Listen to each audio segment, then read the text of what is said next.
Welcome back to the YouTube studio here at Munich Security Conference. I'm Jack Kelly from TLDR News, and I'm joined this time by Baiba Braže, the NATO's Assistant Secretary General for Public Diplomacy. Very nice to have you here. Well done. Thank you. Good to be here.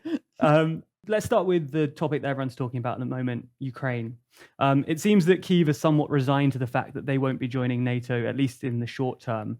But once the war in Ukraine begins to wind down, what kind of security guarantees do you think NATO members will be able to offer Ukraine? I think one important point is to underline that the political decisions that Ukraine will be a NATO member and Georgia has been made. It was made already in 2008, and it says that Ukraine and Georgia will be NATO members. They need membership action plan, so that is still not there. So it will depend. Our leaders reinforced that decision last year at Madrid summit, so it's full force. Obviously, on Russia's aggression against Ukraine, I think it's very important to use the terms precisely. So it's not conflict in Ukraine, it's not Ukrainian war, it's Russia's war against Ukraine. And it's not about winding it down, it's about Ukrainian victory. And Ukrainian victory comes on Ukrainian terms. It's not about us defining what is a victory. All the wars end at the negotiation table. That is surely a fact from the histories that we know. One way or the other, whether it's capitulation, whether it's negotiation, when one side indicates that. Our task, because Ukraine is defending UN Charter, it fights literally for the international law, for the rights of self-defense that are all prescribed in the United Nations Charter. Our task as allies, as international community, is to support Ukrainian ability to fight and the will to fight. So all of us matter. You, Jack, matter. Your colleagues here at YouTube Studio, we all matter. It's not only about weapons. It's about also the ability, the will to fight. And then we can say that once Ukraine is there, that they are winning, that they define it as a win, we can say we all have done what we could to stand up for international law, for the principles, for the values that we ourselves freely have committed to, and that Ukraine has defended them with our help, and we all share in that victory. I mean, on that point of defining the terms of Russia's aggression, Putin's kind of expansion message, his narrative that the reason for the aggression is NATO expansion, seems to have picked up traction in some surprising areas of the world. It seems that in places like China, India, and even in Turkey, that narrative is making some headway. What are you doing to counter Putin's disinformation campaign, and how successful do you think NATO has been at doing that? It's not only disinformation campaign, it's part of Russian warfare. Yes. The Soviets did that since Soviet Union was established. Even it was Soviet Russia first, the Soviet Union was not yet there. When Dzerzhinsky, the first head of the KGB in Russia, conducted quite efficient political warfare operations against Russian exiles in Paris and elsewhere, and against the Western countries, nothing has changed. All the methods are integrated, the political aims are there, and today we have not only kinetic operations, cyber, we have energy or economic, we have financial influence, we have information influence, and all types of other influence operations that Russia has integrated in its toolbox. So we have to be very clear that we understand what is being done. It's being done not only against the allies, but also against the rest of the world. And clearly in Africa, we have seen that Russia is trying to use a diplomatic instrument of power, economic instrument of power, information instrument of power, and probably quite another, the military instrument of power via Wagner. So it's about influencing the countries that are sovereign countries in Africa to achieve Russia's political aims. So what we are doing at NATO, we are of course explaining, we are discussing this, we are making sure that journalists from all around the world knows that, even though NATO doesn't have operations directly in NATO, we are not in NATO. NATO is a peace project for its members. NATO is there for 75 years to make sure that our populations as defensive alliance are safe and secure, that people like you, people like everyone here, their studies, their dreams, their future dreams, and their children have the peace and security that they need to have. That's why NATO has been established. And of course, for the countries in Africa or elsewhere, it's very important that the governments, that journalists, that all the key opinion formers understand what Russia is up to. So it's not only for NATO to explain that, it's for all the allies, it's for journalists, it's for the whole society to really make sure that the knowledge that we have is shared across the world. This is not some benevolent actor going after, oh, how nice you are, but they have very clear political aims.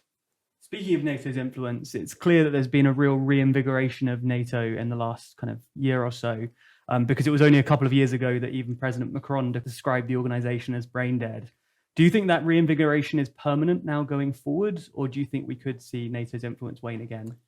NATO really started understanding the big change that was happening after Russia's response in Georgia in 2008, where it tried to go, where de facto invaded Georgia and tried to occupy parts of it, and actually did administratively.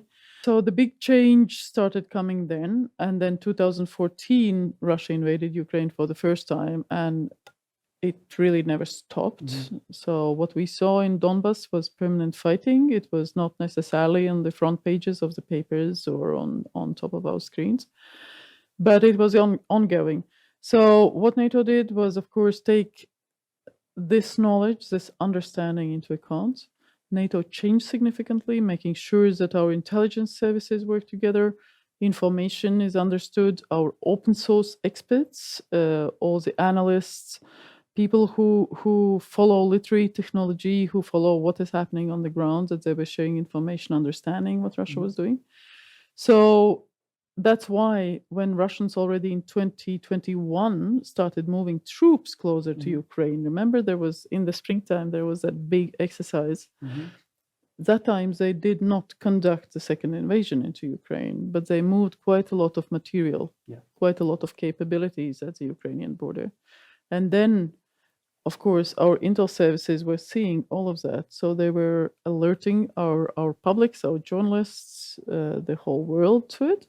So when at the end of 21 and the beginning of 22, Russia started again moving substantial forces to Ukraine's borders, it was very clear that we were ready. We were ready. Our intelligence colleagues declassified quite a lot of information, put it out in the public knowledge. And that really helped to mobilize our societies. And people understood what was happening. It was not unexpected. Our technological companies were ready because the satellite images, the real life feeds that we were seeing, the sharing of what was happening in Ukraine through Ukrainian mobile phones, everything was there. So it was completely different from what it was in 2014 in that respect. So that created that ability, not only for NATO, but for all the allied societies, governments, private sector, NGOs, individuals, to really consolidate around support for Ukraine. And what we are seeing in NATO is that, and we poll our audiences regularly, we ask what people think, what they are saying, how they are feeling. The support for Ukraine is huge. It's very, very high. And the aspect, what I said about the values that Ukraine is standing up for, our values, is clearly appreciated among our publics. On that kind of topic of what different people believe and different attitudes in different parts of NATO, there's beginning to be more of a divergence between Europe and the US on the issue of China. Do you think that this could begin to put NATO's unity under strain going forward in a similar way that Iraq did in the early 2000s? Well, one thing is clear, that China has not been transparent either about its intentions or capabilities, what it is doing, military, hybrid, information, international law, and so on and so forth. So I think China being more transparent, actually talking to other countries about their intentions and plans, would be very helpful to clarify these misunderstandings or lack of information or lack of transparency about the intentions. NATO describes China as a challenge, so it's not a threat, unlike Russia and terrorism, which is clearly identified as two threats for NATO. But also, in the same time, of course, we clearly see that in the information sphere, so my métier, China has become a hostile actor. Yes. It has joined Russia in anti-NATO rhetoric, in misinformation, disinformation, hostile information. We see it that China not only amplifies Russian messages, Russian narratives, but does try its own. They're not very successful. Our audience is not necessarily buying them. People are not stupid. Our people, they have their values and their orientation is the right place. But China is trying. So in that respect, I don't think there is a big difference between Europe and the US. At least we don't see that in fact. Obviously, which course China chooses to chart in the future, there are opportunities for cooperation, like on climate. China is, without China, the fight for climate change becomes very difficult. So there are other opportunities. So I think it's important to also engage China and to not sort of look at China just, from one spectrum, from one angle, but both engage and also be very clear on how we see certain things that are happening. It's not just China and Asia, though, that's getting a lot of attention at the moment. It's clear over the last few months that many NATO member states, especially the US, are taking a special interest in the Asia-Pacific region. In fact, Jens Stoltenberg recently went to Japan and South Korea. Do you think it's likely that we'll ever see an Asian nation join NATO or any non-European? Well, Asian nations can join NATO unless the Washington Treaty is changed. The NATO's founding treaty is very short. It's just 14 articles, very clear. But one of those articles speaks about new countries joining, and it says it has to be a European country. So quite clearly, countries in Asia would not be able to join under that criteria. However, we have really good partners in many places in the world. And what it means having a partner for NATO, it means that different countries, of course, see things differently. But what they care about is security. And they understand that in certain angles, NATO is the best partner. So we provide quite a lot of training to a number of countries. And they are in the Middle East, they are in Caucasus, for example, Georgia, but in Balkans, but also with Indo-Pacific partners. It's very clear that it's not only about values, about democracies, about understanding what is rules-based international system that is being challenged by a number of authoritarian actors, but it's also about this communality, the way they do things, their knowledge on certain threats and on certain threat vectors and actors, sharing them with allies, but also allies sharing that with the countries there. So again, perspectives can be different. New Zealand is different from Japan and so on and so forth. But having those exchanges, having those partnerships makes us all more secure. And sticking with the topic of accession, what do you think the prospects are for Sweden's accession into NATO? It's proving to be a little difficult. What do you think about that going forward? Well, Finland and Sweden are both some of the best partners that we have. There have been democracies and the closest partners for NATO. I think that there are. And that was another of Putin's failures when both countries who were politically aligned but military neutral decided to join NATO. And it has been the fastest accession process this far. So since they were invited to join in Madrid last year. So we believe that we will get there. It's taking a bit longer than we thought. But again, Turkey's concerns were legitimate concerns, and countries are addressing them. So I think the progress has been good. It will come. For now, it's important to support Turkey with the consequences of the earthquake and really, really make sure that they're able to recover and reconstruct. Since Putin's invasion of Ukraine, the EU started developing more of an independent and muscular security policy. In the future, if Europe continues down that path, do you think that undermines NATO, or do you think it improves the strength of the organization? The capability, the real capability, military capability in NATO comes from non-European partners and from non-European allies, the US, Turkey, Canada, Norway.